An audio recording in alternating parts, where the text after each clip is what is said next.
আমি যেদিন প্রথম আমার বেকিং ক্লাসে গিয়েছিলাম সেখানে গিয়ে কিন্তু ফার্স্ট আমি রসমালাই কেকের ব্যাপারে জানতে পারি। আর শুনে আমি ভীষণই অবাক হয়েছিলাম, কেক তাও আবার রসমালাই, সেটা কি করে সম্ভব। কেকের ব্যাপারে আমার এমনই একটা ধারণা ছিল যে চকলেট ফ্লেভার ছাড়া অন্য কোনো কেক কোনোদিনও খেতে ভালো হতেই পারে না। আর আমি আমার ক্লাসে গিয়ে প্রথম বিভিন্ন ফ্লেভারের কেক ট্রাই করেছিলাম, আর প্রত্যেকটা ফ্লেভারই আমার মোটামুটি ভালোই লেগেছিলো, আর সবচেয়ে বেশি ভালো লেগেছিলো এই কেকটা।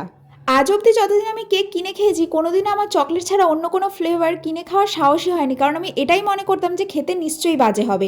তো আজকে ফর দ্য ফার্স্ট টাইম বাড়িতে আমি রসমালাই কেক বানাচ্ছি, আর বাড়িতে যেহেতু আজকে নিজের জন্য বানাচ্ছি তো সেই জন্য আমি প্রত্যেকটা লেয়ারে একটু কম করে ক্রিম দিয়েছি, কারণ ক্রিম বেশি দিলে কিন্তু আমার ভালো লাগে না। আর প্রত্যেকটা লেয়ারে আমার ইচ্ছা ছিল যে একটু ড্রাই ফ্রুটস দেবো, কিন্তু হাতের কাছে ড্রাই ফ্রুটসটা আমি খুঁজেই পাইনি, তো সেই জন্য আমি চকো চিপস দিয়েছি। আর রসমালাই যে রস আর মিষ্টি সেটা তো ম্যান্ডেটরি দিতেই হবে।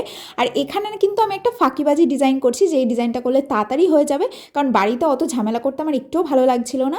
আর ওপর দিয়ে আমি কিছু আলমন্ড আর পেস্তাকে ড্রাই রোস্ট করে ওপর দিয়ে ডিজাইনটা করছি, একদম সিম্পলের মধ্যে, কিন্তু ডিজাইনটা দেখতে খুবই এলিগেন্ট। আর তার সাথে কয়েকটা ড্রাই রোজ পেটেল আর কয়েকটা ফ্রেশ রোজ পেটেলকে আমি ছোট ছোট করে কেটে এখানে ডেকোরেশন করছি, একদম সিম্পলের মধ্যে এলিগেন্ট একটা ডিজাইন। দেখতে কেমন লাগছে তোমরা কিন্তু কমেন্ট করে জানাও, আর খেতে কিন্তু ভীষণই ভালো হয়েছিল, আর আমার তো ভীষণই পছন্দ হয়েছে।